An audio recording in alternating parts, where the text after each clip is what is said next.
সবচেয়ে বেশি অপমান বোধ হয়েছে সেটা হচ্ছে আমাদের বাংলাদেশি পাসপোর্ট তারা ছুঁড়ে মাটিতে যখন ফেলেছে।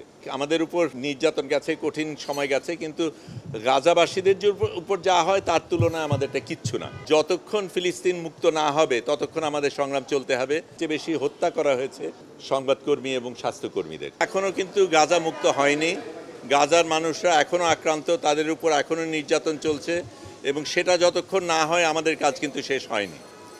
তার বাইরে যেটা বলবো, আমি অনেক মানুষকে ধন্যবাদ জানাবো। প্রথমে বাংলাদেশি যারা সারা পৃথিবীর থেকে সাড়া দিয়েছে, দোয়া করেছে, ভালোবাসা পাঠিয়েছে, তাদের কাছে আমি কৃতজ্ঞ। তুরস্ক এয়ারলাইন্স আমাদের আসার ব্যবস্থা করে দিয়েছে, তাদের কাছে ধন্যবাদ জানাই। আমাদের দেশের সরকার যেভাবে সাড়া দিয়েছেন, আমাকে ওইখানে ইস্তানবুলে আমাকে গ্রহণ করেছেন, একদম আমার সাথে কোনো যোগাযোগ করার কিছু ছিল না, সেগুলির ব্যবস্থা করে দিয়েছেন, সেগুলির জন্য ধন্যবাদ।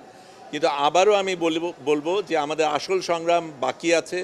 যতক্ষণ ফিলিস্তিন মুক্ত না হবে ততক্ষণ আমাদের সংগ্রাম চলতে হবে। আমি যেতে পেরেছি, অনেকে যেতে পারিনি, অনেকে আমার সাথে যোগাযোগ করেছিল, তারা যেতে চেয়েছে। আমি মনে করি আরও হাজার এরকম ফ্লোটিলা যাওয়া দরকার এবং যতক্ষণ না ফিলিস্তিন মুক্ত না হবে আমাদের এই সংগ্রাম চালিয়ে যেতে হবে। আমাদের উপর নির্যাতন গেছে, কঠিন সময় গেছে, কিন্তু গাজাবাসীদের উপর যা হয় তার তুলনায় আমাদেরটা কিচ্ছু না।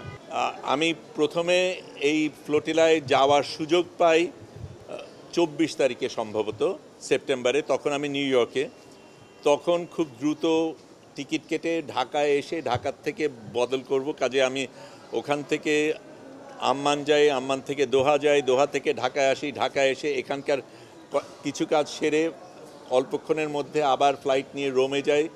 রোমের থেকে আমরা যেখানে যাওয়ার কথা ছিল 28 তারিখ সন্ধ্যার মধ্যে আমাদের ব্রিন্দিসি, ওখানে পৌঁছানো সম্ভব ছিল না এই সময়ের মধ্যে, কাজেই যেটা করি রোম পর্যন্ত যাই। রোম থেকে আবার রাতের বাস নিয়ে 10.5 ঘন্টা গিয়ে লেচ্ছেতে যাই, সেখান থেকে আরেকটা বাস নিয়ে ট্রেন স্টেশনে যাই, ওখান থেকে ট্রেন যাত্রা করে আরেকটা বাস নিয়ে বাকি পথ হেঁটে ওখানে আমি 29 তারিখ সকালে পৌঁছাই।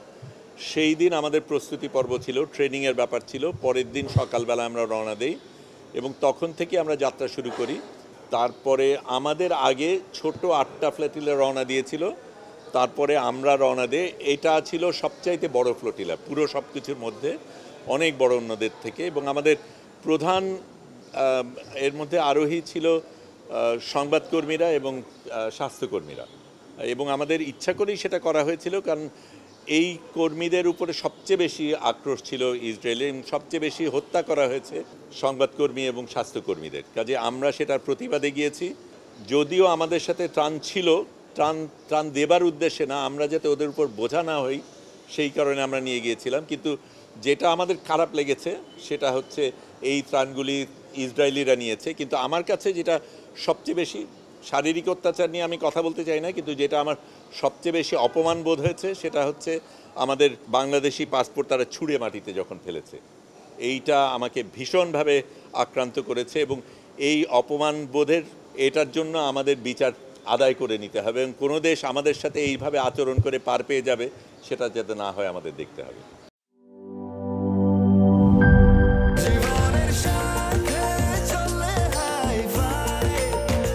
স্বাস্থ্যকর অল টাইম ফ্যামিলি কেক, সব সময় অল টাইম হেলদি লাইফ।